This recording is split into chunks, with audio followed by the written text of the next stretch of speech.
Okay, so India has just made a massive leap in missile technology.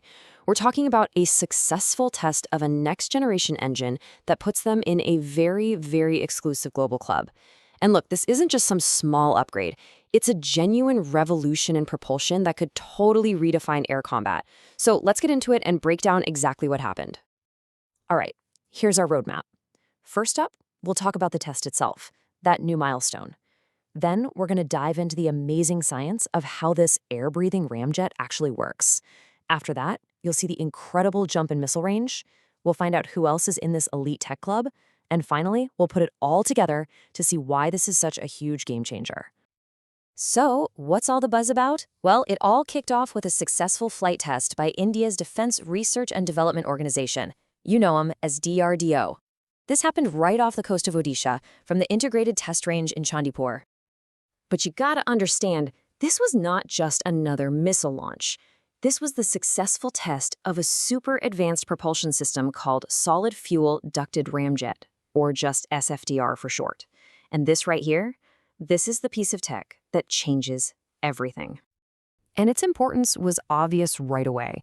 India's Defense Minister, Rajnath Singh, came out and called it a major milestone. And that really underlines just how crucial this achievement is for the country's goal of self-reliance in defense tech. Okay, so how in the world does an SFDR engine actually work? The concept, it's kind of simple in theory, but just incredibly hard to pull off. It really all comes down to one key idea: breathing air instead of carrying it.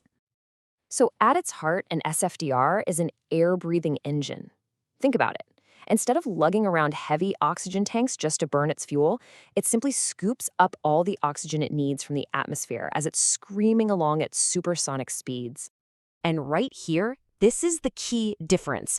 A traditional rocket has to carry everything with it, both its fuel and its own oxygen supply. That makes it really heavy, which limits its range.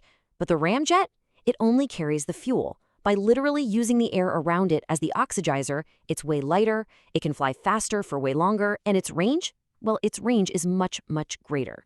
So let's walk through a flight. First, a big conventional booster gives the missile a huge kick, getting it up to supersonic speed.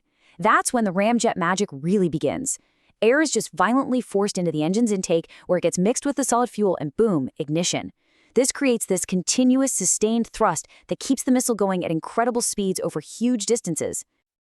All right, now for the payoff. We've seen the tech, but what does it actually mean for India's missile arsenal? Well, the impact is just massive, especially when we look at their Astra series of air-to-air missiles. So, the current homegrown Astra Mark I missile, it's already a pretty capable weapon, don't get me wrong. It's got an operational range of about 80 kilometers. That's a respectable distance for sure, but in modern air combat, reach is everything. And here it is. This is the leap.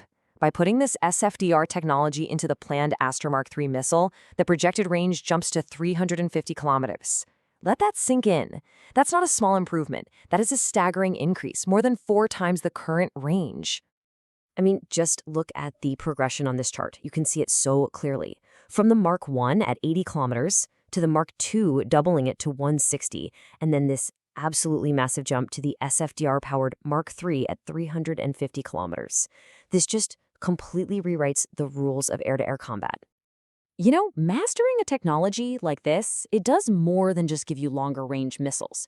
It's a signal. It's a country's entry into a very, very small group of nations that have this kind of top-tier defense tech. So just how exclusive is this club really? Who are the other global players that have actually developed and proven this advanced ramjet capability for their own missile systems? Well, the list is very short. You've got the big military powers like the United States, Russia, and China. And with this successful test, India has now firmly planted its name right alongside them, showing a level of tech sophistication that's shared by just a handful of other countries. So let's tie this all together. We've seen the tech, we've seen the incredible jump in range. So what are the actual real-world strategic advantages that make this a true game changer? The benefits are just huge. First off, air dominance. Your fighter jets can now engage enemy targets from much safer distances way before the other guy even knows they're in trouble. Second, it means higher lethality. Because the engine is burning the whole flight, the missile stays super fast and agile right up to impact, which makes it incredibly hard to dodge. This gives a huge tactical edge. And finally, it's a massive boost for self-reliance and the whole Make in India initiative. You know, the chairman of the DRDO really summed it up perfectly. He said the team has achieved technological excellence in what is an unbelievably complex field. This isn't just about building one missile. It's about truly mastering the science behind a whole new class of weapons. So, this breakthrough really marks a clear shift in capability. With missiles that can literally breathe air to fly faster and farther than we've ever seen before, the old rules of air combat are changing, fast. And it really leaves us with a big question to think about. As this technology becomes more common, how will it completely reshape the future of aerial warfare?